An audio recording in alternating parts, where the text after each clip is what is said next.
आज का हमारा टॉपिक है प्रोटीन स्ट्रक्चर और फंक्शन। जैसा कि आप पहले से जान रहे हैं, जो प्रोटीन होता है वो इसमें स्क्रीन में दिया गया है। प्रोटीन लीनियर और unbranch chain of amino acid. जो प्रोटीन होता है वो एक लीनियर और unbranch chain of amino acid. Amino acid के अनब्रांच और लीनियर जिसमें कोई ब्रांच नहीं होता और एक स्ट्रेट लाइन से होता है, उस हिसाब से उसका स्ट्रक्चर रहता है। दूसरा पॉइंट है one amino acid links together by neighbour amino acid and from linear arrangement. Protein में एक एमिनो एसिड दूसरे एमिनो एसिड के साथ जुड़ के एक लीनियर अरेंजमेंट का निर्माण करते हैं। फिर तीसरा पॉइंट है amino acid links together by peptide bond. जो एमिनो एसिड होते हैं एक दूसरे से एक पेप्टाइड बॉन्ड के द्वारा जुड़े हुए होते हैं। The number of amino acid in a protein can be 2 or 1000 depend upon type of protein. जो एमिनो एसिड होता है प्रोटीन में वो दो से अधिक 1000 कितना भी हो सकता है। ये उसके प्रोटीन के टाइप पे डिपेंड करता है कि वो किस टाइप का प्रोटीन है। उस हिसाब से वो दो से अधिक 1000 टाइप के एमिनो एसिड उसमें प्रेजेंट रहते हैं प्रोटीन में। ठीक है, फिर अगला है स्ट्रक्चर ऑफ प्रोटीन। हम यहाँ पे प्रोटीन के स्ट्रक्चर के बारे में डिस्कस करेंगे। इसमें दिया गया है protein have different level of organization in their structure. Protein में अलग अलग टाइप के ऑर्गेनाइजेशन इन देयर स्ट्रक्चर, उसके स्ट्रक्चर में अलग अलग टाइप के उसका जो स्ट्रक्चर होता है वो खुद एक अलग अलग टाइप का होता है। इसमें दिया है there are 4 level of structural organization in protein. Protein में 4 टाइप के स्ट्रक्चर पाए जाते हैं। पहला स्ट्रक्चर है प्राइमरी, दूसरा है सेकेंडरी, तीसरा है टर्सरी और चौथा है क्वाटरनरी।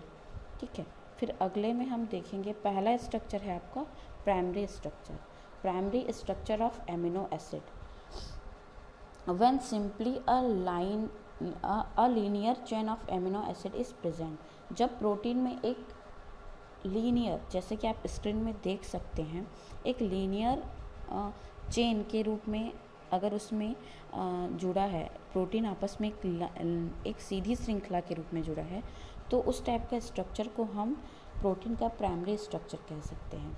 जैसे जहाँ पे रेड कलर का एरो दिख रहा है, एमिनो एसिड प्रोटीन जो होता है वो एमिनो एसिड से मिलकर होता है। उसका एक साइड में एमिनो ग्रुप रहता है, दूसरे साइड में कार्बोक्सिलिक एसिड ग्रुप रहता है। इस प्रकार ये आपस में जुड़ के एक प्रोटीन स्ट्रक्चर का निर्माण करते हैं।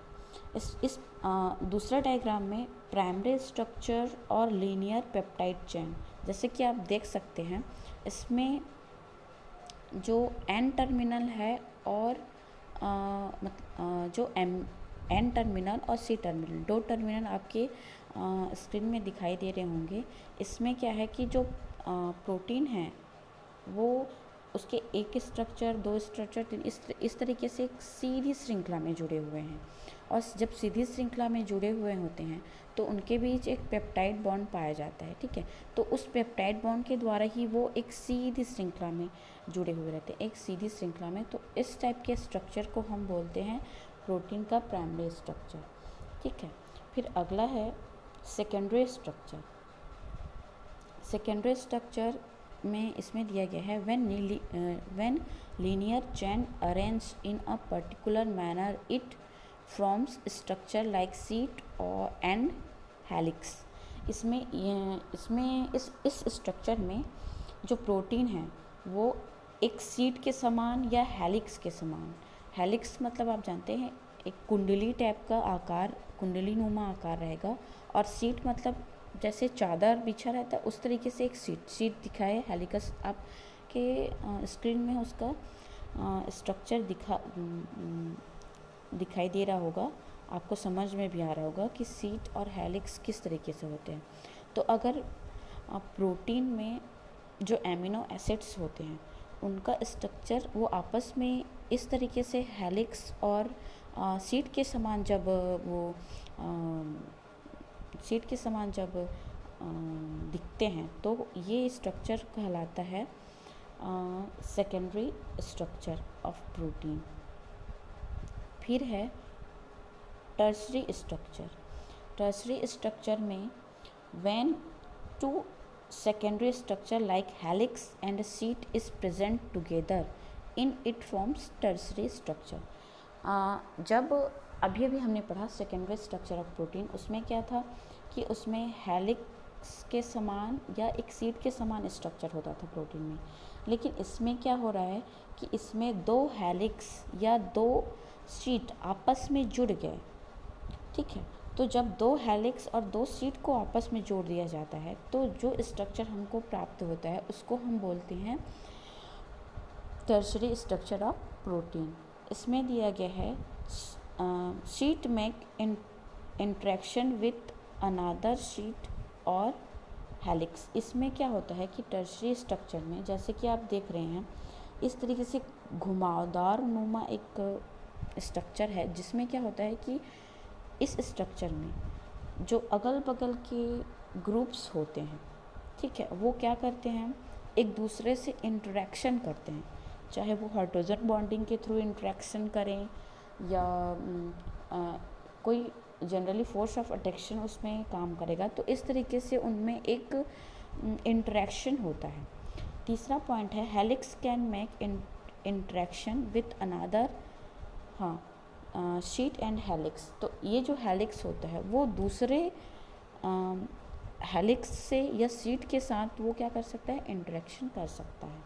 मतलब कुल मिला के ये है कि टर्शरी जो स्ट्रक्चर होता है उसमें जो मॉलिक्यूल्स होते हैं वो एक दूसरे से हाइड्रोजन बॉन्ड के द्वारा या फोर्स ऑफ अट्रैक्शन के द्वारा, एक स्टैटिस्टिकल फोर्स ऑफ अट्रैक्शन के द्वारा एक दूसरे से वो क्या होते हैं, जुड़े हुए रहते हैं या इंटरेक्शन कर सकते हैं। फिर अगला स्ट्रक्चर है चौथा क्वाटर्नरी स्ट्रक्चर। क्वाटर्नरी स्ट्रक्चर में जैसे कि आपको स्क्रीन पे दिखाई दे रहा होगा, क्वाटर्नरी स्ट्रक्चर इसमें दिया गया है पॉइंट फर्स्ट, इसमें व्हेन टू डिफरेंट और same tertiary organisation of protein interacts result into quaternary structure. इसमें बोला गया है कि जब दो अलग अलग या same ternary organisation of protein, अभी हमने पढ़ा प्रोटीन का टर्नरी स्ट्रक्चर, तो उस दो या दो से अधिक जब टर्नरी स्ट्रक्चर आपस में जुड़ते हैं या आपस में इंटरेक्ट करते हैं तो अब हमको क्वाटर्नरी स्ट्रक्चर प्राप्त होता है प्रोटीन का। दूसरा पॉइंट कहता है it is highly complex structure and generally occurs in large protein. ये जो स्ट्रक्चर होता है वो बहुत ही ज़्यादा कॉम्प्लेक्स होता है, जैसे आप स्ट्रक्चर में देख ही रहे होंगे, ये बहुत ही ज़्यादा क्या है, कॉम्प्लेक्स है, कॉम्प्लिकेटेड स्ट्रक्चर है।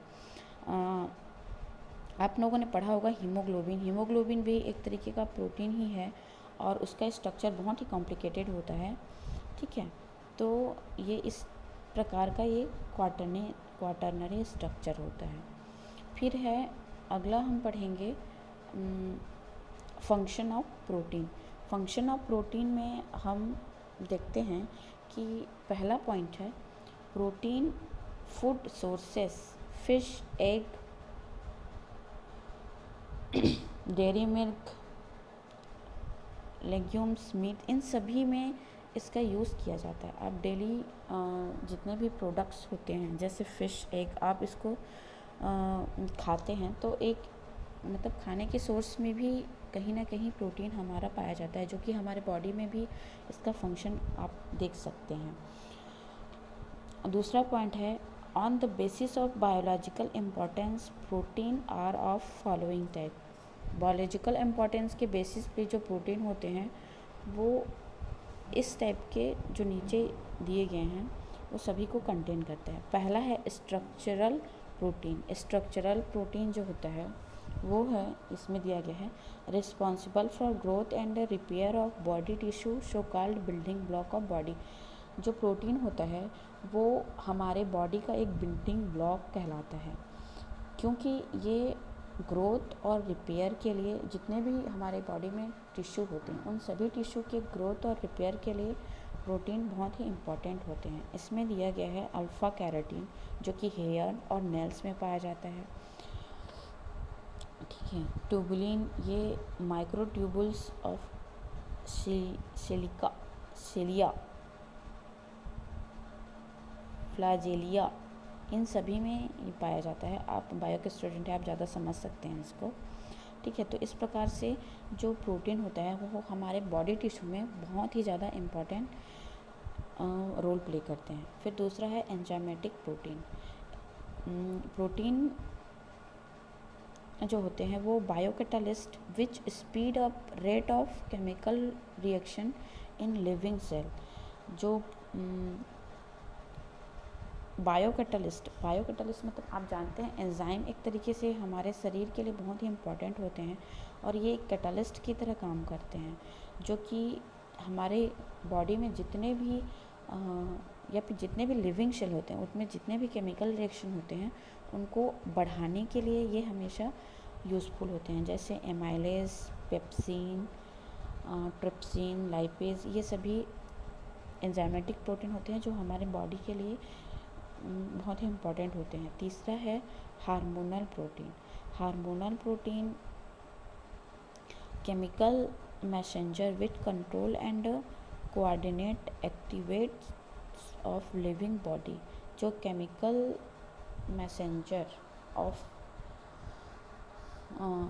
Messenger which control and coordinate activate of living body. Protein जो होते हैं वो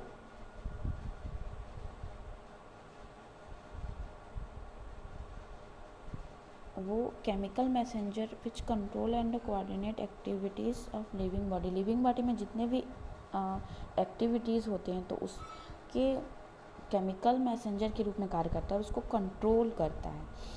इसमें एग्जांपल में है insulin regulate blood sugar level in body में ब्लड शुगर लेवल को क्या कहते हैं, कंट्रोल करता है। ठीक है, इसी तरीके से प्रोटीन के और बहुत सारे आपके एग्जांपल हैं और जो कि हमारे बॉडी के लिए बहुत ही यूज़फुल होते हैं। फिर अगला है ट्रांसपोर्ट प्रोटीन। ठीक है, carrier protein involves in movement of small ion, small molecules and macro molecules across the body. तो एक तरीके से ट्रांसपोर्ट की तरह भी ट्रांसपोर्टेशन में भी हमारे बॉडी में बहुत इम्पॉर्टेंट रोल प्ले करते हैं। ठीक है, जैसे आयंस हो गए, जो छोटे छोटे आयंस रहते हैं, छोटे छोटे मॉलिक्यूल्स रहते हैं या बड़े मॉलिक्यूल्स होते हैं, वो हमारे बॉडी में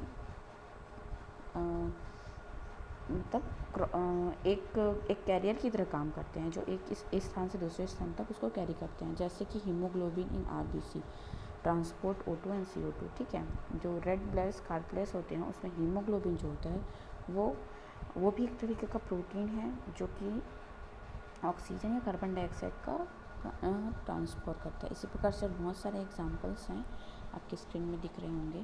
ठीक है, फिर है पांचवा है contractile protein help in movement and locomotion. आपने पढ़ा होगा मायोसिन और एक्टिन, ये जो हमारे मसल्स में जो कंस्ट्रक्शन होते हैं, ठीक है, ये भी एक प्रकार के प्रोटीन होते हैं और ये मूवमेंट के लिए या गति के लिए मतलब गति प्रदान करते हैं, इसमें सहायता करते हैं।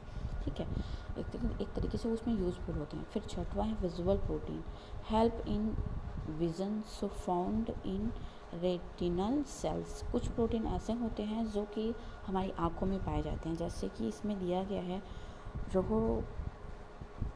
Rhodopsin of rods and iodopsin of cones. ठीक है, तो इस तरीके से रेटिना में भी हमारे आँखों में पाए जाते हैं, जो कि विजुअल दिखाई देने के लिए मतलब देखने के लिए हमको दिखाई देते हैं उस वजह से। फिर 7 है storage of protein. Storage of protein act as reverse food. Example में है milk of casein of milk. ठीक है, मिल्क में केसिन पाया जाता है जो कि क्या होता है, वो फूड के समान मतलब खाने पीने के लिए यूज़ होता है। ठीक है, फिर 8वां है protective proteins. Protective proteins act as antibody and provides immunity by fighting foreign bodies as well help in blood coating during injury. कई प्रोटीन ऐसे होते हैं जो जब हमें चोट लग जाती है, ठीक है, तो वो उस समय ब्लड जो निकलता है उसको कोटिंग, उस इंजरी के दौरान ब्लड को कोट करता है। थक्का जो जम जाता है ना उसको, मतलब ब्लड के बहने को रोकता है, ठीक है। उस तरीके से वो हम इस प्रकार से प्रोटीन जो होता है वो एक प्रोटेक्टिव प्रोटीन की तरह काम करता है, ठीक है। फिर इसमें आपके एग्जांपल में दिया गया है ठीक है,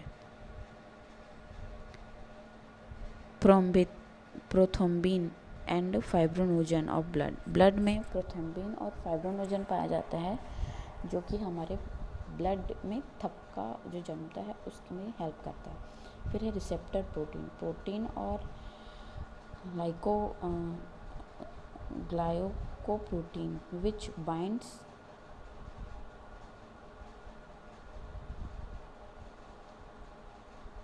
ये रिसेप्टर जो प्रोटीन होता है वो हमारे बॉडी के सेल के ग्रोथ, उसके डिवीज़न और उसके डेथ, इन सभी के लिए रिस्पॉन्स होता है, ठीक है। तब सेल में जितने भी ग्रोथ हो रहे हैं, जितने भी डिवीज़न हो रहे हैं, ठीक है, इसके लिए वो हमेशा रिस्पॉन्सिबल होता है। इसमें एग्जांपल भी दिया है membrane receptor like insulin receptor, LDL receptor, जी प्रोटीन रिसेप्टर ETC, ठीक है। तो ये सभी एक रिसेप्टर प्रोटीन की तरह काम करते हैं जो हमारे बॉडी में सेल के डेथ, डिवीज़न और ग्रोथ के लिए रिस्पॉन्सिबल होते हैं। फिर है toxic protein which are toxic for body even in nano level, मतलब कुछ प्रोटीन ऐसे होते हैं जो बहुत ही कम ट्रेस अमाउंट में हमारे बॉडी के लिए बहुत हार्मफुल है। इसमें रिसिकेन ऑफ कैस्टर, ठीक है, ये सब एक प्रकार के टॉक्सिक होते हैं, ठीक है। तो मैं आशा करती हूँ कि आपको ये वीडियो पसंद आया होगा, समझ में आया होगा ज़्यादातर। तो मेरा पहला ऑनलाइन वीडियो था, मैं कोशिश करूँगी कि इससे और बेहतर कर सकूँ। Thank you.